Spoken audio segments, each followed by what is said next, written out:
Hello, good morning बेटा। अभी हम लोग 10th क्लास केमिस्ट्री पढ़ रहे हैं। चैप्टर चल रहा है आपका third, that is metals and non metal.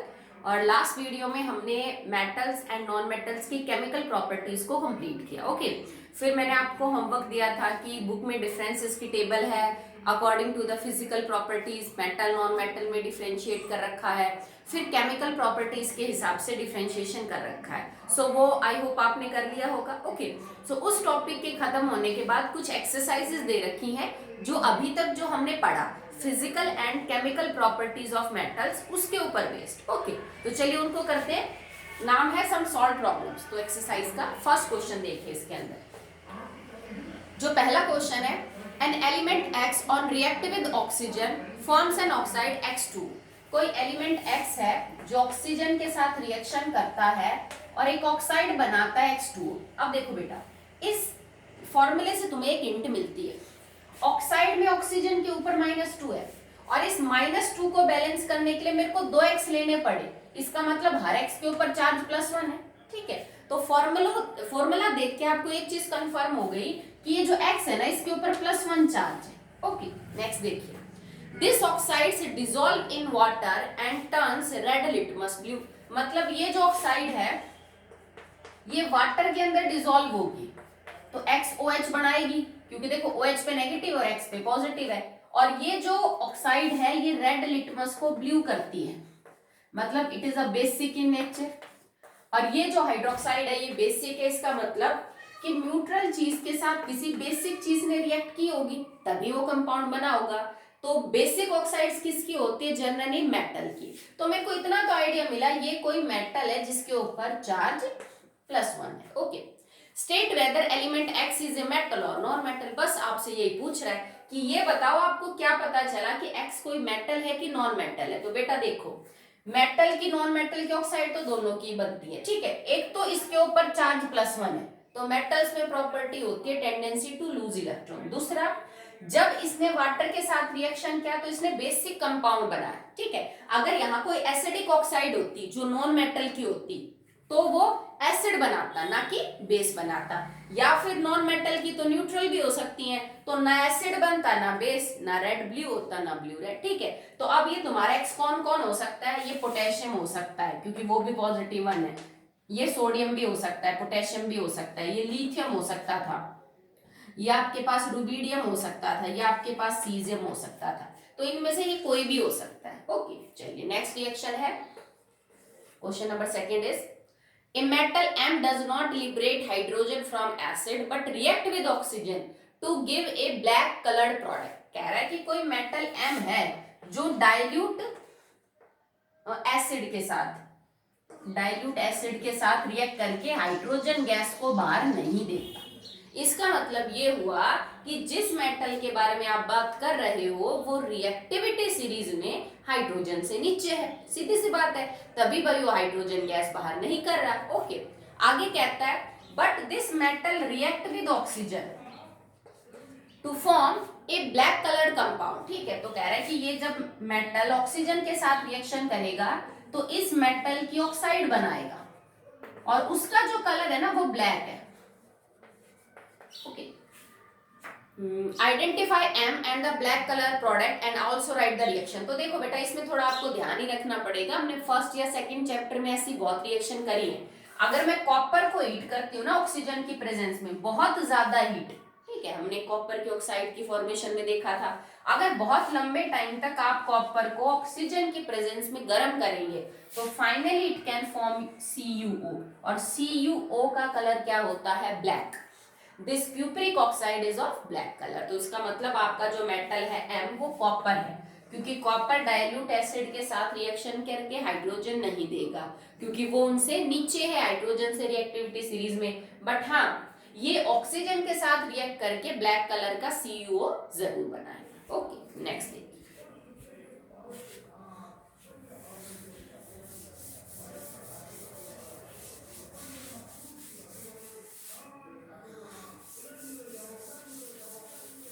Next है third, an alkali metal A gives a compound B। कोई एल्कली मेटल है अब अभी के लिए तो मैं आपको समझा देती हूँ एल्कली मेटल कौन कौन से होते हैं, ठीक है। डिटेल में ज्यादा नहीं जाएंगे क्योंकि जो आपका 5th चैप्टर है ना वो पूरा इन्हीं पे बेस्ड एलिमेंट्स पे, तो अभी के लिए सिर्फ मैं समझा देती हूँ, आगे आपको पढ़ना है। एल्कली मेटल ये होते हैं बेटा, लिथियम, सोडियम, पोटेशियम, रुबिडियम और caesium. These 5 elements are known as alkali metals. Clear है? Li, sodium, potassium, rubidium and caesium, इनमें से कोई एक है, मुझे नहीं पता कौन। And alkali metal A gives a compound B, इनमें से एक एलिमेंट है ए, वो एक कंपाउंड बी बनाता है। बी का मॉलिक्यूलर मास दे रखा है 56। मॉलिक्यूलर मास निकालना आता है ना, हर एलिमेंट का एटॉमिक मास जोड़ के जो आता है आपके पास रिजल्ट, ठीक है। ऑन रिएक्टिंग विद वाटर, कह रहा है कि ए जब पानी के साथ रिएक्शन करता है ना तो वो बी बनाता है, और बी का मॉलिक्यूलर मास आपको 56 दे रखा है, ठीक है। The compound B gives a soluble compound C on treatment with zinc oxide, और ये जो B है ना, अगर मैं इसकी रिएक्शन करवा दूं विद जिंक ऑक्साइड ZnO, तो ये कंपाउंड देता है C, ठीक है। आइडेंटिफाई ए बी एंड सी, तो देखो सीधा सा काम आपका ये शुरू होता है। आप इन देखो, अगर ए मतलब ये मेटल पानी के साथ रिएक्शन करेंगे तो अपनी हाइड्रोक्साइड बनाएंगे, ठीक है। आप सबकी हाइड्रोक्साइड का फॉर्मूला बना के और 56 चेक कर लो किसका मॉलिक्यूलर मास है। तो फर्स्ट का तो क्या हो जाएगा, LiOH, NaOH, KOH। पहले इन्हीं तीन का चेक कर लेते हैं। तो देखो बेटा, लिथियम का 7 है, प्लस में ऑक्सीजन का हो जाएगा 16 प्लस में 1, तो ये तो 56 नहीं आ रहा। सोडियम का 23 प्लस में 16 प्लस में 1, तो इसका आंसर 40 आएगा, ये भी नहीं है। आप इसका चेक करो, आप 39, 16 और ये हो गया आपके पास 1, तो इसका आंसर जो है बेटा वो आपका आ जाएगा, दैट इज 56, ठीक है। तो सबसे पहले मेरे को ये पता चला एल्कली मेटल का, जैसे उसने नाम लिया कि भाई या तो लिथियम है या सोडियम या पोटेशियम, रुबिडियम है, सीजियम। अब इनकी हाइड्रोक्साइड में से पोटेशियम के हाइड्रोक्साइड का जो मॉलिक्यूलर मास है वो 56 है, मतलब ए मेरे पास पोटेशियम है, सीधी सी बात है, ए पोटेशियम है, तो बी क्या बना, KOH। अब KOH ZnO के साथ कैसे रिएक्शन करेगा, ये वही रिएक्शन है जो हमने जिंक ऑक्साइड के एम्फोटेरिक बिहेवियर में करी थी, और मैंने बताया भी था कि NaOH हो तो भी और KOH हो तो भी रिएक्शन कैसे होगी। अगर मैं ZnO के साथ NaOH लेती तो आपका प्रोडक्ट ये बनता, Na2ZnO2 प्लस में आपके पास देखो ये सोडियम जिंकेट है प्लस हाइड्रोजन, और अगर मैं यहाँ पे ले लूं KOH तो पोटेशियम जिंकेट बन जाएगा बस, K2ZnO2n प्लस हाइड्रोजन। तो ये रिएक्शन है आपकी फिलहाल इस अकॉर्डिंग टू दिस क्वेश्चन, कि A पोटेशियम है, उसने B KOH बनाया और KOH जिंक ऑक्साइड के साथ रिएक्शन करके फिर पोटेशियम जिंकेट और हाइड्रोजन बना रहा है KOH के साथ। ओके, चलिए अगला क्वेश्चन देखिए बेटा।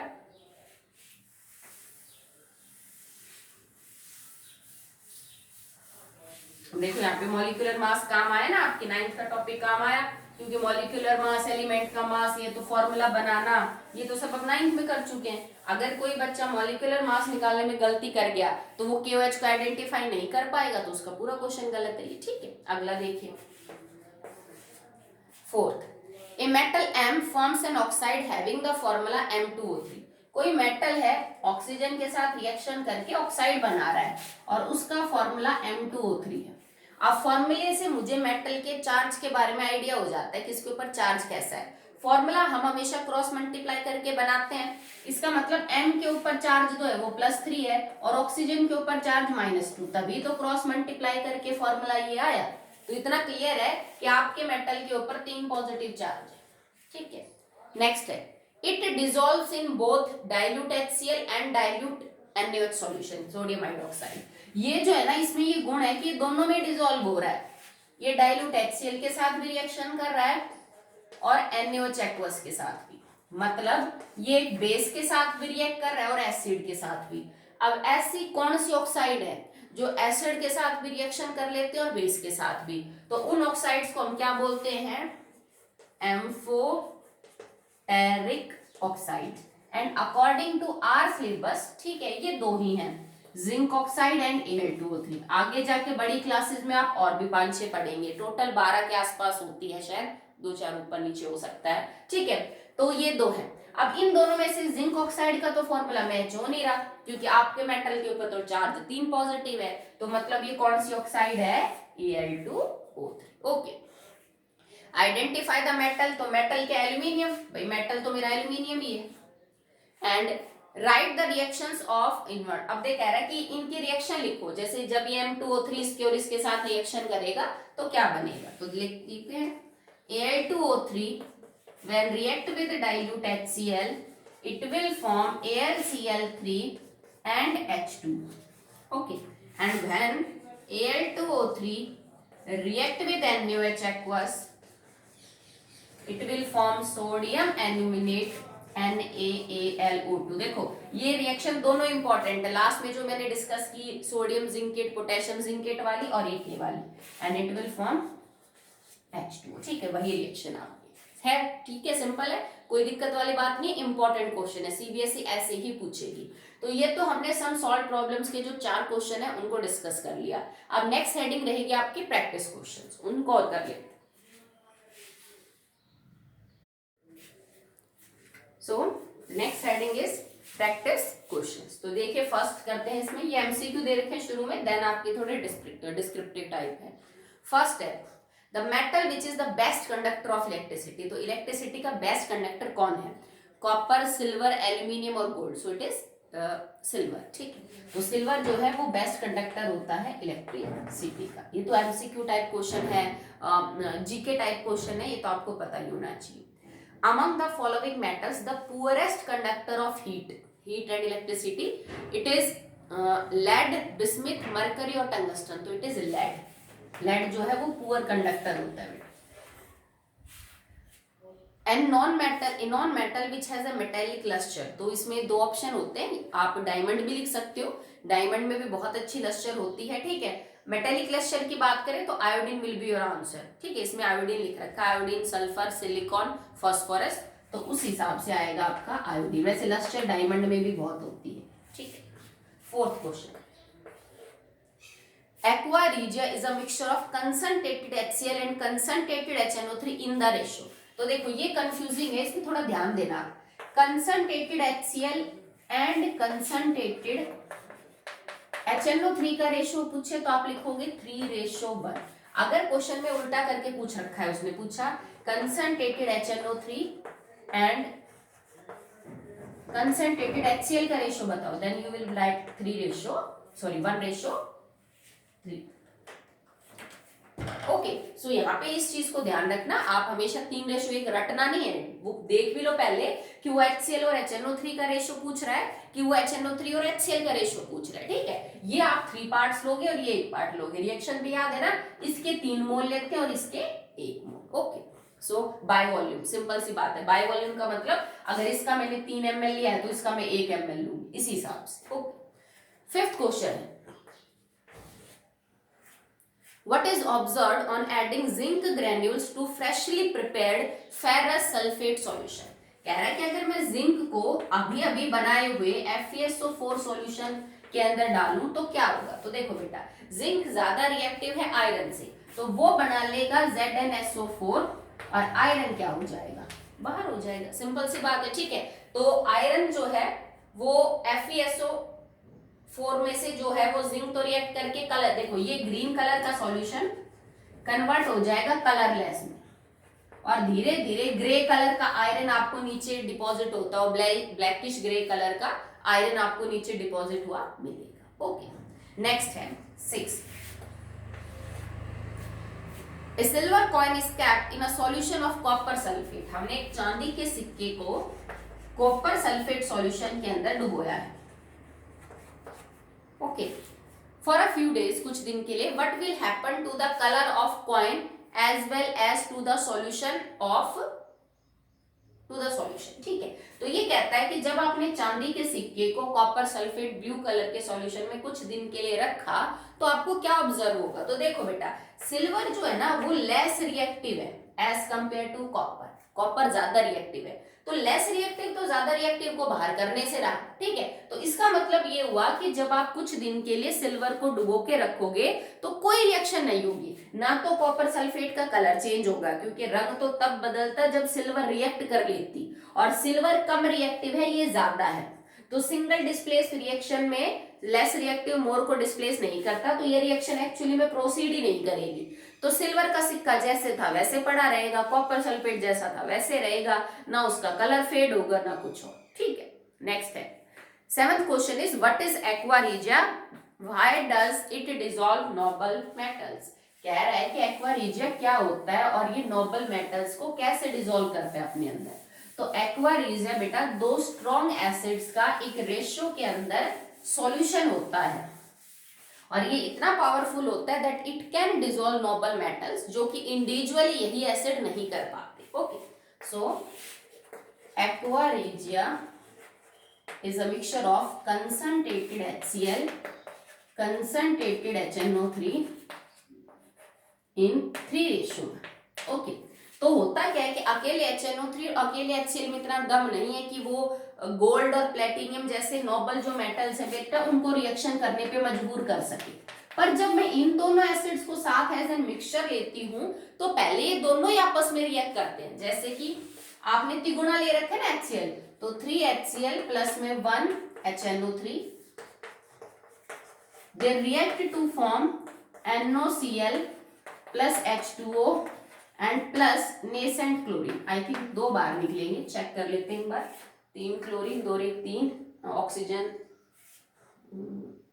3 और 1 4, तो 2 हो जाएगा, 2 और 1 3 ऑक्सीजन, हाइड्रोजन 4 है, ठीक है। तो ये रिएक्शन आपकी बैलेंस है।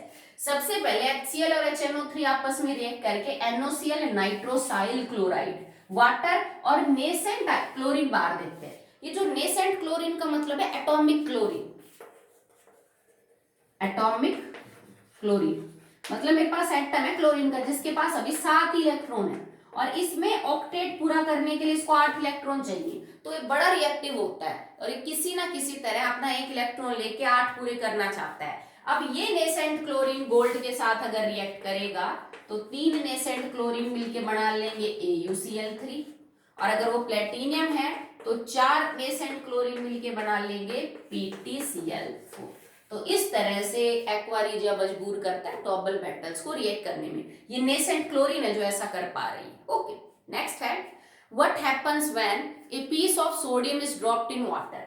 अगर मैं एक सोडियम का टुकड़ा पानी में डाल दूं तो क्या होगा बेटा, वो रिएक्ट करेगा बहुत ही ज्यादा विग्रसली, आग पकड़ लेगी hydrogen and it will form NaOH and H2, और रिएक्शन इतनी ज्यादा एक्सोथर्मिक है कि इससे निकलने वाली हीट से हाइड्रोजन आग पकड़ लेती है। Okay, steam is pass over heated iron. अब देखो ध्यान दो, इसने स्टीम बोला है, ये अगर गर्म पानी बोलता है ठंडा पानी बोलता है तो आप लिखते नो रिएक्शन। इसने बोला भाप को अगर पास किया जाए लोहे के ऊपर से तो स्टीम रिएक्ट करती है।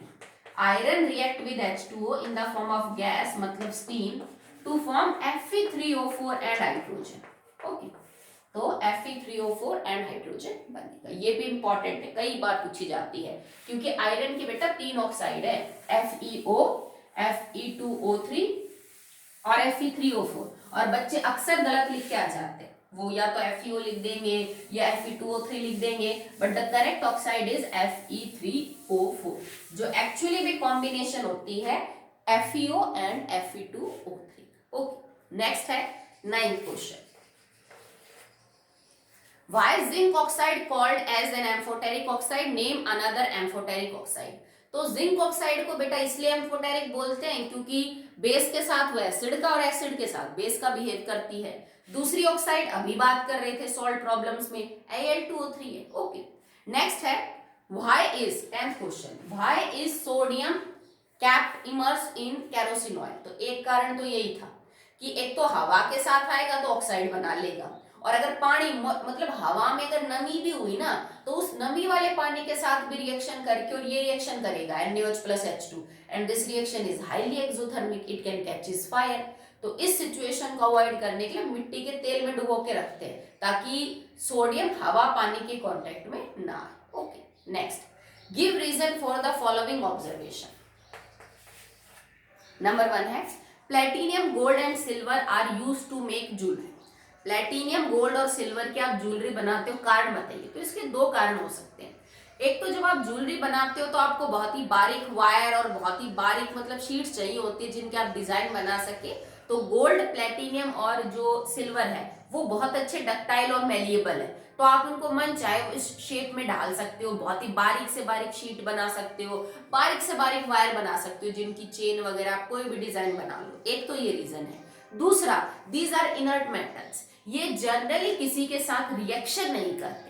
नहीं तो आपने मान लीजिए कोई चेन बनवाई सोने की, आपने उसको 2 साल यूज नहीं किया, उसके बाद देखा तो चेन खराब होगी, उसने रिएक्ट करके कुछ और कंपाउंड बना लिया, अब आपका गोल्ड गोल्ड ही नहीं रहा।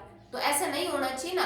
तो इसी वजह से इनको यूज करते हैं कि ना तो ये रिएक्शन करते हैं हवा, पानी, नमी किसी के साथ भी, और दूसरा कि इनके अंदर ऐसी प्रॉपर्टी है कि आप इनको पीट के इनके पतले से पतले शीट और पतले से पतला वायर बना सकते हो।